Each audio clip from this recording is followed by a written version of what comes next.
According to your research, which is the relation between gender prejudices and maternal mortality in the developing countries? So first, there is, of course, a direct relationship between gender prejudice and maternal mortality, because if there is, for example, high son preference, which is a measure of gender prejudice, which is a form of gender prejudice, the fertility rates are a lot higher. And also the birth spacing between different births is higher, and there is directly, of course, in higher fertility, the risk of mortality is higher, plus also there's a risk of maternal depletion. But in our research, we try to move away from that, and we try to look at maternal mortality per birth. So then we control for fertility, and when we do that, our hypothesis is that, if you have competing priorities, for example, if you can reduce TB mortality rates or infant mortality rates, because maternal mortality is a female-specific problem, if you're more gender prejudiced, you will do less to solve it. And that is what we find from, for example, if you look at a historical sample in the United States in the 1930s, where we compare states which gave rights to vote to women, suffrage to women earlier than others, and we compare the arrival of a technology, which is a medical technology, the sulfonamide drugs, which reduced both maternal mortality and, for example, infant pneumonia mortality rates, because they were caused by infectious diseases. And if you compare the two types of states, for example, for infant pneumonia mortality rates, there's no difference between the two types of states. However, maternal mortality falls a lot faster and falls a lot more in the states which gave rights to women earlier. So these are the states where the gender prejudice is lower. And the idea is, for example, a technology arises with which you can solve different things. However, because maternal mortality is a female-specific problem, if you care less about women, you do less to solve it.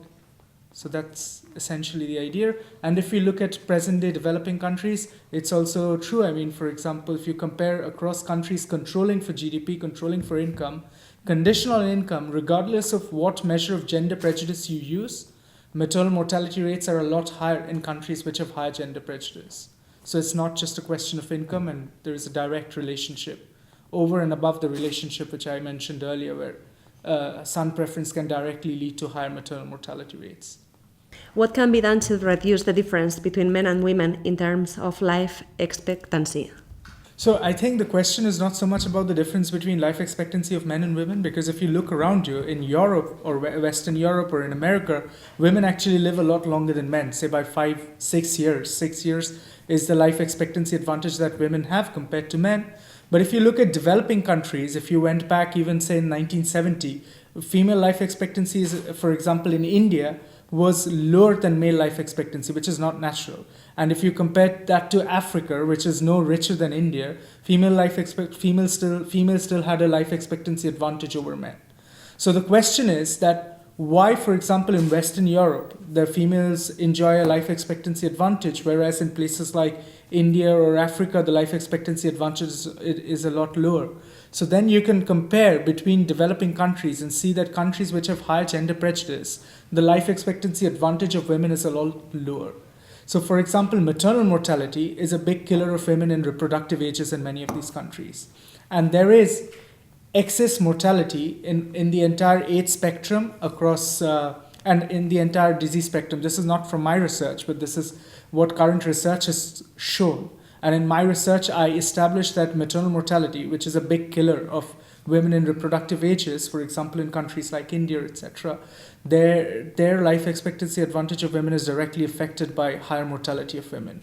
But there are other reasons. For example, in sub-Saharan Africa, it is quite clear that HIV/AIDS affected women more than men. So then, of course, this directly impacts their life expectancy advantage, and you can see clear trends. If you look at the rates of the life expectancy advantage rates of men and women in different countries in sub-Saharan Africa, you see clearly after the arrival of the AIDS epidemic, women's life expectancy falls a lot more than men's life expectancy. So of course then usually people think of we calculate life expectancy and birth, and clearly when there is son preference and there is a lot of sex selective abortions in places like India, and also just after birth, a lot of girl children don't survive till the age of 1 or till the age of 5 because of various reasons, including just neglect because they are girls, and there is a lot of son preference. So the life expectancy advantage is directly affected by that. Thank you very much.